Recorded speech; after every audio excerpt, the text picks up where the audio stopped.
Cumnatul. Cu cumnatul. Haideți că vine acum cumnatul și mergeți acasă, da? Domnișoare, vă rog eu frumos să ne grăbim puțin. Tu nu ai altceva de făcut? Ia gândește-te. Ai făcut intrarea? Uite, doamna asistentă te așteaptă la birou să-i faci intrarea. Văd că vreți să vă faceți ambiția cu mine. Este ta, domnule, gata? Cum vorbiți așa? Eu... Ei, nu mai spune.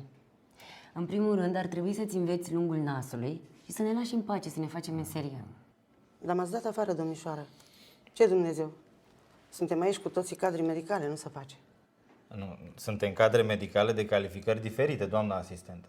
Nu se poate să mă învățați dumneavoastră pe mine, pe un medic, procedura. Pentru că asta se cheamă impertinență. Uite, și din acest moment, dacă vreți să mai rămâneți aici, v-aș ruga să nu vă mai aud.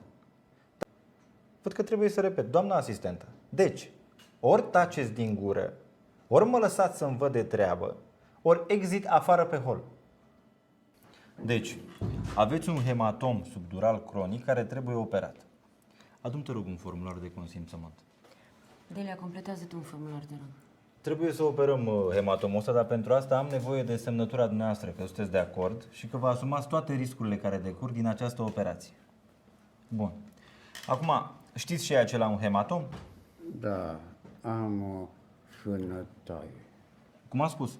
Fânătaie. Da, exact. Este vorba despre un vas care se sparge și sângerează între dura mater și arachnoidă. Se creează o presiune, de fapt o apăsare pe trunchiul cerebral. Și aici intervenim noi. Dacă nu intervenim, e letal.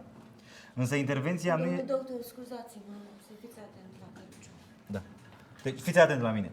Intervenția nu e lipsită de riscuri și e de datoria mea să vă informez care sunt acestea. Trebuie să vă duc. Nu, ia fiți atent la mine, fiți atent. V-ați îmbătat, că uite mirosiți, ați căzut, v-ați lovit la cap și ați făcut un hematom. Noi acum o să-l scoatem de acolo, dar pentru asta am nevoie de semnătura dumneavoastră. Ce spuneți? N-am înțeles. Trebuie să mă duc la Crăciun.